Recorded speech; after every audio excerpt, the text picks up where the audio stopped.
Nah, untuk bisnis digital ini Pak, kan dia punya prospek 5 sampai 10 tahun ke depan. Nah, prospeknya itu seperti apa untuk ke depannya? Oke, prospeknya luar biasa nih ya. Tadi kita di awal tadi udah bahas mengenai SDM-nya masih sedikit ya. Oke, jadi itu menjadi suatu peluang tadi, prospeknya luar biasa, menjadi besar karena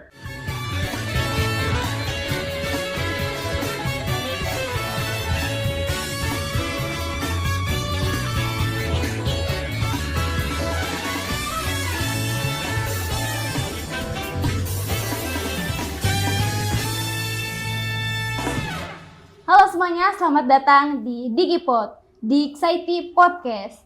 Nah, kali ini kita akan nge-podcast tentang ngebahas tren yang digital, bisnis dan teknologi yang terkini nih Pak.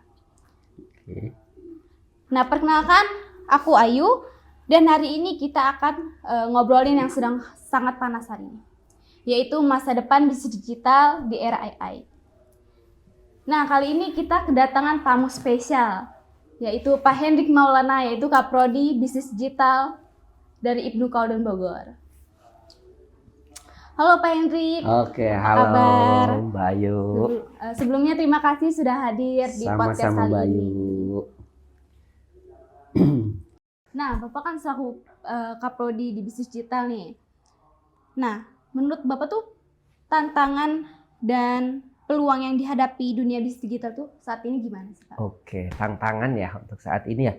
Tadi disampaikan sama Mbak Ayu, katanya lagi panas-panasnya ya, sesuai dengan cuaca hari ini ya panas ya.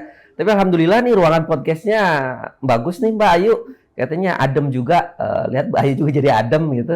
Oke, tadi tantangan untuk era digital ini memang kalau kita bicara bisnis digital ini luar biasa, persaingan yang sangat ketat. Dan juga perubahan teknologi yang luar biasa terus bergeliat. Oke, jadi itu menjadi satu tantangan. Namun di balik itu kalau kita bicara peluang, nah kita bisa manfaatkan nih tadi peluang-peluang, tantangan-tantangan tersebut menjadi satu peluang. Oke, nah peluang apa nih? Misalnya tadi bisnis yang kalau kita bicara persaingannya sangat ketat ya Mbak Ayu ya. Itu kan muncul banyak nih pelaku-pelaku bisnis di kita nih. Oke, karena persaingan itu muncul karena banyak yang melakukan bisnis nih Mbak Ayu nih. Khususnya kayak sekarang nih, mungkin teman-teman juga banyak nih yang sudah melakukan bisnis nih. Masih muda, di bawah saya umurnya juga masih sudah bisa melakukan bisnis nih.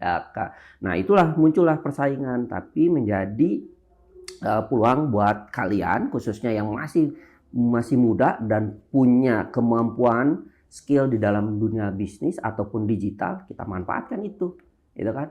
Karena tadi juga tantangan berikutnya lagi adalah SDM nih, karena SDM-nya sekarang masih sedikit. Nah, menjadi peluang nih buat teman-teman di sini yang punya keahlian tadi, kita manfaatkan di situ dengan keahlian yang ada. Oke, itu mungkin Mbak Ayu.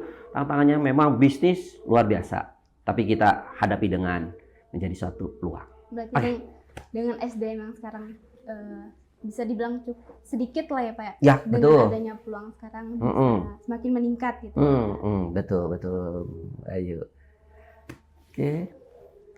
Nah, kurikulum program studi bisnis digital itu menyesuaikan diri dengan perkembangan teknologi seperti AI kan Pak? Nah, itu seperti apa? Oke, nah tadi kita bicara mengenai peluang ya. Kalau kita bicara mengenai peluang, terus juga bicara mengenai tantangan, ini kaitannya untuk kurikulum di bisnis digital ini harus bisa beradaptif, bisa menyesuaikan perubahan, harus bisa fleksibel, harus bisa fleksibel menghadapi perubahan teknologi yang luar biasa cepat sekali. Jadi kita harus bisa. Salah satunya untuk kurikulum kita itu, jadi kita menerapkan kurikulum yang memang berbasis teknologi, ya kan?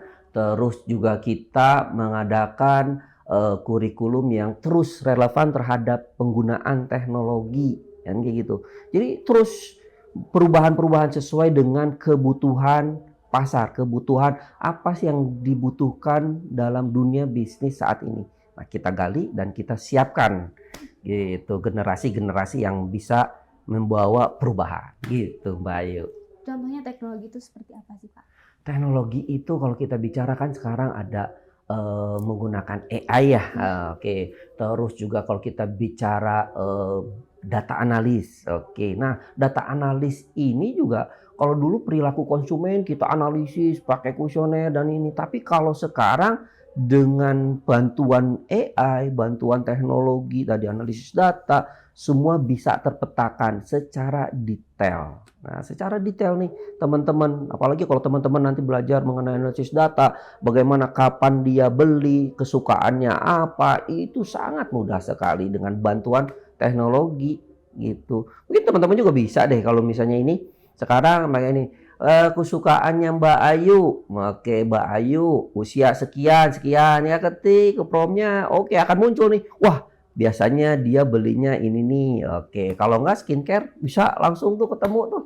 Kalau dulu kayaknya waktu zaman kelihatan nih saya tuanya zaman dulu nih. Kalau zaman dulu kayaknya agak sulit ke sana, tapi sekarang sangat mudah. Itu menjadi satu tadi peluang lagi. Oke, itulah penggunaan teknologi. Kita manfaatkan teknologi gitu. Berarti penggunaan data ini bagi perannya sangat penting ya buat teknologi. Betul. Gitu. Ayo. Nah Pak, apa peran mahasiswa dalam menghadapi era disrupsi digital pada saat itu? Oke, kalau kita bicara peran mahasiswa, tadi mahasiswa saat ini adalah menjadi suatu agen perubahan nih. Agen perubahan yang membawa bisnis yang tadinya konvensional menjadi bisnis yang eranya digital.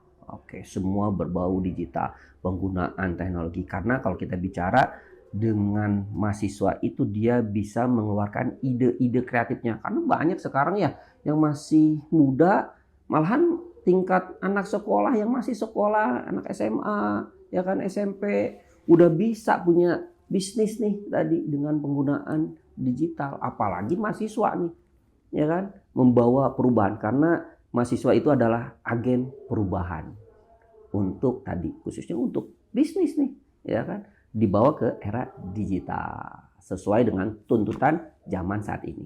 Gitu Mbak Ayu. Nah Pak, sebagai mahasiswa nih perubahan yang membawa untuk kedepannya seperti apa?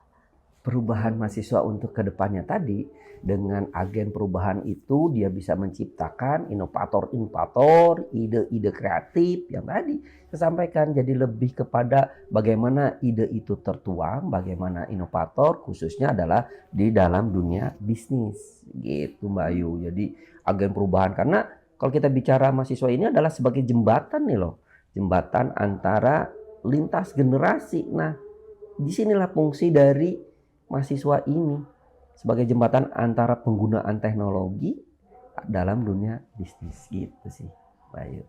Oke. Nah, untuk bisnis digital ini Pak, kan dia punya prospek 5 sampai 10 tahun ke depan.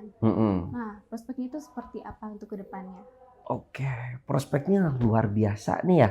Tadi kita di awal tadi udah bahas mengenai SDM-nya masih sedikit ya. Oke, jadi itu menjadi suatu peluang tadi, prospeknya luar biasa, menjadi besar karena SDM yang dibutuhkan khususnya sekarang usaha UMKM pun kayaknya butuh deh untuk yang memang berbau digital ya kan, perubahan. Terus juga tadi karena mahasiswa sebagai agen perubahan harus bisa ngebawa nih dari generasi yang tadinya tidak tahu menjadi tahu.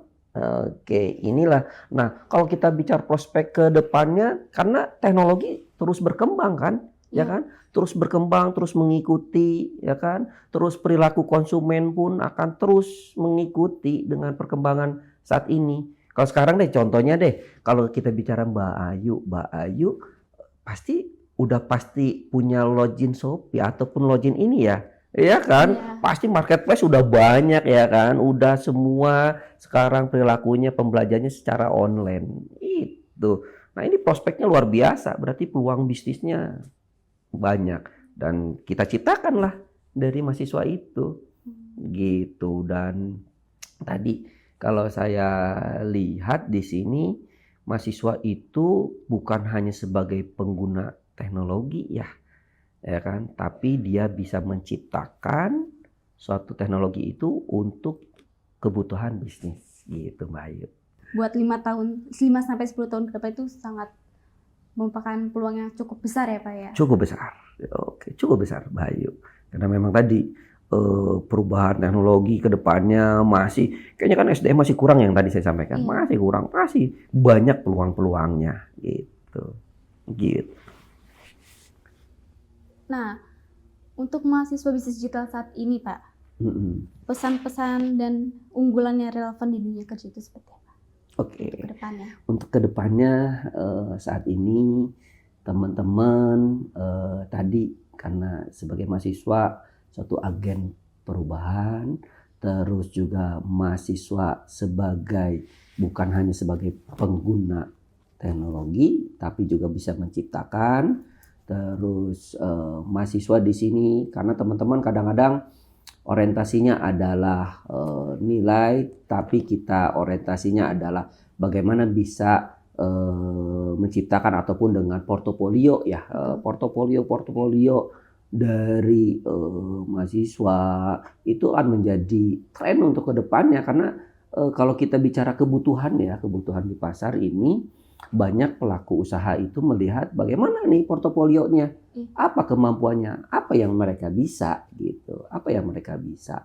Nah ini tadi saya melihat tadi ada yang coachnya menarik nih, saya lihat di sini tadi mengenai bagaimana sih mahasiswa itu. Nah ini ada saya nih. Oke, jadi mahasiswa unggul bukan yang paling pintar tapi yang paling cepat beradaptasi. Oke, terus belajar dan punya keberanian untuk berbeda. Ini yang luar biasa. Jadi kalau kita bicara di sini yang unggul dan terus belajar. Kenapa terus belajar? Terus belajar karena perubahan teknologi yang terus berkembang. Jadi teman-teman di sini khususnya bukan hanya bicaranya tadi, oke, kurikulumnya mata kuliahnya ini. Ya teman-teman harus mau belajar di luar itu kalau pengen bisa bersaing di dunia luar. Karena tadi perubahan teknologi cepat loh. Oke. Kurikulum juga memang akan beriringan. Kurikulum juga akan beriringan nih. Perubahannya cepat. Tapi mahasiswa juga akan dituntut tadi. Untuk unggul seperti apa. Oke. Untuk unggul seperti apa. Yang pasti punya prinsip terus belajar sampai hayat. Oke. Itu aja mungkin Mbak Ayu. Gimana Mbak Ayu? Berarti dunia pada saat ini perkembangan sangat cepat gitu ya Pak, teknologinya. Betul. Khususnya AI pada saat ini. Iya betul Mbak Ayu. Yang pasti ya tadi Mbak Ayu juga harus terus belajar. Mungkin kami pun, saya sebagai dosen juga sama dari para dosen, apalagi ya terus menggali juga gitu loh, menggali lagi mengenai perkembangan teknologi yang saat ini. Terus melakukan penelitian lagi, terus belajar lagi bagaimana menghadapi dunia bisnis yang saat ini seperti itu. Terus punya kemampuan untuk belajar terus gitu. Nah teman-teman, tantangan dan peluang yang dihadapi sekarang berarti sangat besar ya. Seperti apa yang udah dijelasin sama Pak Hendrik. Oke. Kemudian tantangan dan peluang tersebut dijawab oleh program studinya dan kurikulum ya Pak ya. Ya. Dengan mata kuliah yang memang menyesuaikan dengan perkembangan teknologi saat ini. Ya, betul. Selain dari program studi, dosen dan juga kurikulumnya, tentu mahasiswa yang juga harus beradaptasi. Apalagi proses lulusan 5-10 tahun ke depan. Yang pastinya itu bagus banget buat ke depannya. Nah, itu dia teman-teman podcast bersama Kaprodi kita. Yang semoga menjawab pertanyaan-pertanyaan yang ada di kepala kita semua. Oke, terima kasih banyak Bapak Henry atas ilmunya. Semoga Prodi Bisnis Digital Ibnu Khodul ini semakin maju terus. Makasih. Sebelumnya makasih ya Pak udah hadir di podcast kali ini. Oke, saya Ayu, maaf jika ada salah kata atau penyebutan yang cukup kurang sopan didengarnya. Kurang lebihnya mohon maaf. Wassalamualaikum warahmatullahi wabarakatuh.